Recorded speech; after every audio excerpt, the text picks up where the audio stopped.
Magandang morning po. Magandang morning po sa ating lahat. Morning ba dyan o gabi? Wala akong mai-vlog ngayon. Ito na lang po ang iba-vlog ko ngayon. Boses ko at saka yung aking garden.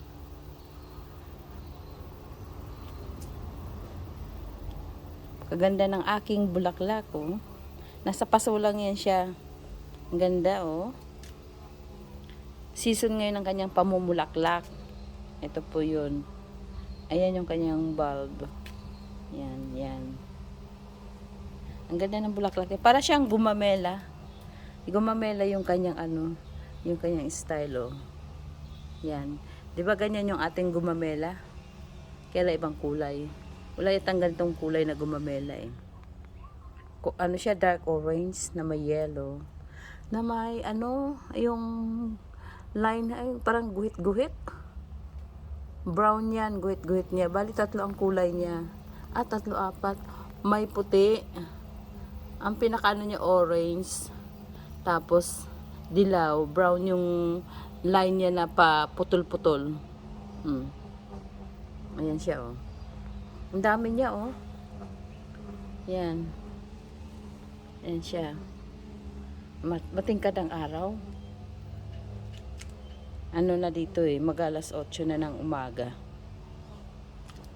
Yan siya. Ito tapos na mamulaklak. Siya naman ang magkatabi sila ng ng lagayan. Tapos, eto, nagumpisa na ang aking rose. Yan na. Pinutol ko yan nung natapos na siyang mamulaklak. Umusbong. Eto na siya ngayon. Ayan na siya. Yan. Meron na siyang mga bulaklak. Nagumpisa na siyang lumaki. Ayan. Kaya ganda ng umaga. Magandang umaga na makulimlim sa amin. Ilang araw na tumuulan. May hinhin na ulan, hindi malakas. And ito na siya. Ayan. Hinahangin. Ang ganda, 'di ba? Ang ganda ng aking rose. Ayan siya. Yan. Ang ganda ng morning ko nung makita ko siyang bumuka na. Bubuka pa yan ng todo pag may araw. Para siyang platito, kalaki. Yan. Ang ganda ng araw, umaga ko pagising ko. Wow, ang ganda ng aking bulaklak na rose. Ito naman yung aking lily. Ano ba pangalan nito? Nakalimutan ko. Nagkaroon na rin siya ng bulaklak ko. Sa wakas, nagbulaklak na rin siya. Ayan na. Bumuka na yung niya, yung kanyang shell. Ayan pala ang bulaklak niya sa loob. Ang ganda, no? First time niyang bulaklak. Akala ko nga mawala na yan siya eh. Inalagaan. Ano lang ang inano ko dito? Ang inabuno ko yung ng manok ko. Tsaka yung yung para bang kusot ba kung tawagan niya sa Pilipinas. Kailangan hindi malaki-laki ng konti. Yan. Para yung manok hindi masyado maamoy. Nilagyan ko noon. Tapos dinagdag ko sa paso. Ayan, ang lusog niya oh. Gustong-gusto rin pala nila yan. Ang taba niya, ang lusog. Ayan, namulaklak na siya. At ito naman po yung aking talbos ng kamote dahil nga ulan ng ulan. Natapos yung taglamig namin. Ang ginawa ko, binungkal ko yung lupa niya at nilagyan uli ng mga ng manok. Tapos tinaniman ko siya ng stick. Ayan na siya ngayon oh, ang lusog. Ang sarap-sarap talbusan. Nakatalbos na ako to 2 beses oh. Ayan, tumubo na naman siya oh. 'Di ba ang sarap ng kanyang Hey, anong ginagawa mo diyan? Nakabisita sa akin si Sunny, yung aking pusa. Nakasunod sa akin. 'Di ba? Ang sarap no? Dito ko siya tinatanim sa sa paso kasi yung lupa dito matigas. Hindi siya tumutubo. Ayan o. Ngayon, nag-ano ako ng paso na malaki. Ang laki ng paso ko na ito. Ito. Ganyan lang ginagawa. Kapag wala kang lupang mataniman, itanim mo sa paso. Yan laki ng paso ko. Imbis na halaman, 'di ba, ang halaman, mga halaman na ilalagay mo, bumulaklak man lang yan o ano. Yung pakikinabangan mo. Sabi ko, pero pakinabangan kita, taniman kita ng talbos ng kamote. Ayan na siya. Bali, dalawa yan. Ayan o. Yan. 'Di ba oh? Ay, ang lusog-lusog ng talbos ng kamote ko. Oh, ang sarap. Ang sarap pitasin. Oh. Yan, yan ang talbos ko. Yan. At may grasshopper pa. Uunahan pa ako ng grasshopper ah. Ayan siya oh. Di ba lang? Sarap talaga pitasin oh. Tapos ilaga mo. Ihalo mo sa tinulang isda. Oh. Ang lusog niya. Kasi ano na, mag-isang linggo ng ulan ng ulan. Ang ulan naman ay hindi malakas. Mahinhilang ulan. Oh, ayan nga oh. Ayan oh. Namumuo pa. Akala ko maaaraw na kami. Kasi ilang araw na kaming anlabahan ay hindi mailabas. Oh, ayan. 'Di ba? Kaya ang aking talbos ng kamote ay napakalusog. Ayan. Matatalbusan kita. Ano ang sa atin, Sani? Sani, anong sa atin? Naghihintay. Nagpid na ako sa'yo mamaya naman. Ang sarap talaga, mamitas oh. Ayan siya. Ayan.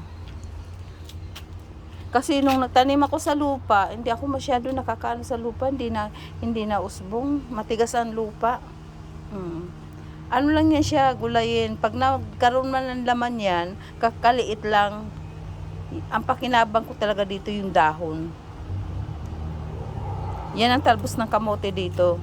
Sa atin, sa Pilipinas, mayroong parang pula-pula ang dahon na malapad. Wala ako niyan dito. Ganito ang sa akin, talbos ng kamote, green. Ang lusog oh. Grabe. Ang sarap naman yung pitasin. Sa Pinas wala akong lupa. Hindi ako makapagtanim ng talbos ng kamote. Pag ano ka naman sa lata, unahan ka ng daga. Dito wala. Talaga ang sarap-sarap niya. Sani, halika na, pasok na tayo sa loob ha. Pasok na kami sa loob. Ito namang akin pong ang aking rubber plant, malaki na oh. Maliit pa lang ang puno niya oh. Ayan oh, ito ang puno niya oh, ang liit. Nakatayo lang sa stick. Dahil doon sa inabuno kong galing sa manok. Kakagulat yung mga dahon niya oh. Ang liit niya pero ang dahon niya ang laki oh. Napakalaki. Ayan yung rubber plant ko na, rubber tree na na kulay, yung parang patig ang kulay niya, green na may maputi-puti na dahon. Yan siya oh. Maliit lang yung niyan, maliit lang ang puno niya. Bigla siyang umusbong na Maganda pala yung yung pinagdumihan ng manok. Matindi makaano. Oh, ito naman yung green na rubber tree. Ayan oh. Ito rin oh, laki ng laki ng dahon oh. Ang liit pa lang ng puno niya, laki ng dahon niya. Kung hindi ko yan nilagyan, ganito lang ang dahon niya, maliit oh. Dahil sa paglagay ko ng abono na yata yan, ito na, ang laki ng dahon oh. Halos siya, triple ang laki. Ito yung green. Ito naman yung para siyang dark green na may parang brown. Ganun din. Oh, ang laki ng dahon oh. Oh, yan. Napakalaki ng dahon. Ito rin yung kanyang ganyan lang yan siya nung wala siyang abono. Ang laki. Yan. Ayan, halaman ng aking pinapakita ngayon at saka bulaklak. Ito naman po yung aking ano, kahit nasa Australia ako, ito, meron akong lemongrass. Excuse me. Ang ginagawa ko yan, pinuputulan ko yan kasi para na akong gubat dito sa garden ko. Pangalawang garden. Kasi ano to eh, may ano, ganyan siya oh. Yan. Doon yung puro flower yan. Dito, sa kabila, ito naman ang tinanim ko, grasshopper. Lemongrass, grasshopper naman ang sabi ko. Inaano ko to kasi wala na akong madaanan, oh. Tumubo siya ngayon dahil sige ang ulan. Ang ginagawa ko, pinuputol ko yan kasi sumasabit sa mukha ko pag dumadaan ako. Masarap ito sa tinola eh. Tinolang isda. Hinahalo ko. Yan ang aking lemongrass. Nasa baba yung aking mga kalamansi.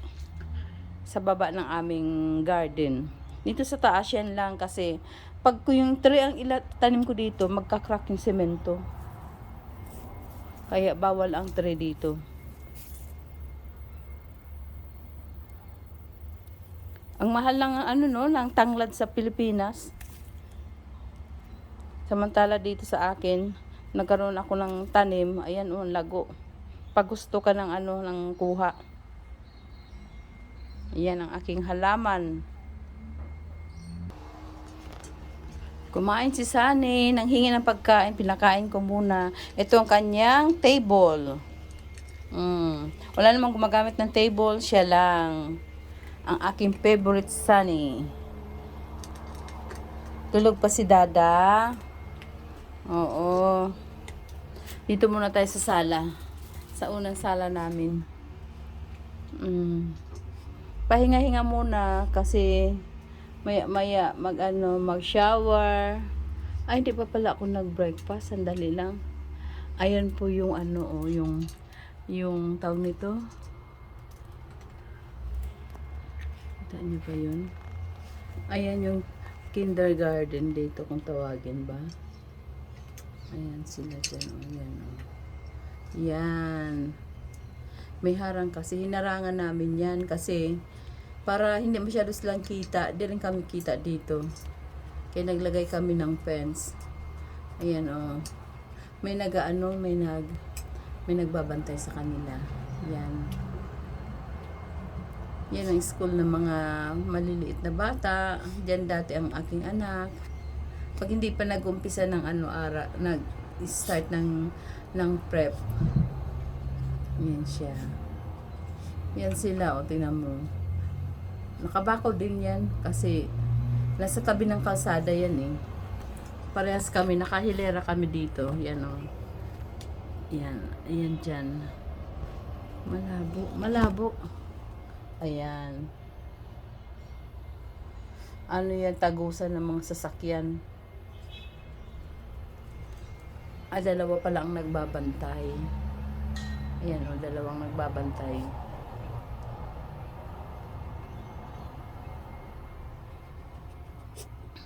Tapos na si Sunny kumain. Ay, Messi. Huwag ka dyan, Messi. Messi, huwag ka dyan. Oh. Ay, sinisimot-simot mo yung pagkain. Bawal yan sa iyo. Bawal yan, bawal. Messi, come here. Ayan ang aking dalawang alaga. Yan. Wala na, tapos na siyang kumain. Gawa po muna ako ng aking almusal. Mag-aalmusal muna bago mag-start sa gawa. Maaga pa naman eh. 2 toast bread. Yan ang almusal ko tuwing umaga.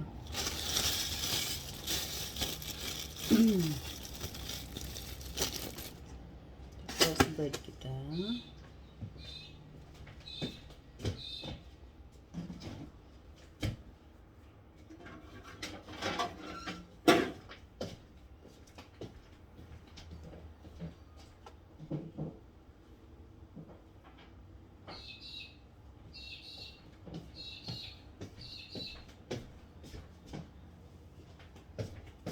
Tsaka, pakulo ako ng, ano, tawag nito. Sorry. Pakulo ulit ako ng, ano, tubig para magkaroon ng, magkaroon ako ng cup of tea. Hindi ako nagkakape. Cup of tea lang ako. Yan. Tasa. Yun ang gawa sa umaga bago mag-start ng gawa. Mag-almusal muna para mayroon tayong energy. Enough na ba? Hindi pa.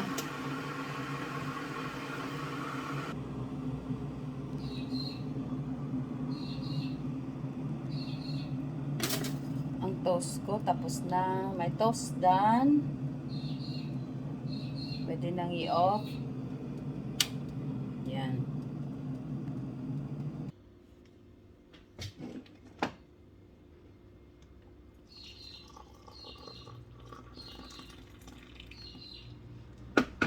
Ito na, kaputi ko. Tapos naglagay ako ng margarine. Ready na ang aking breakfast.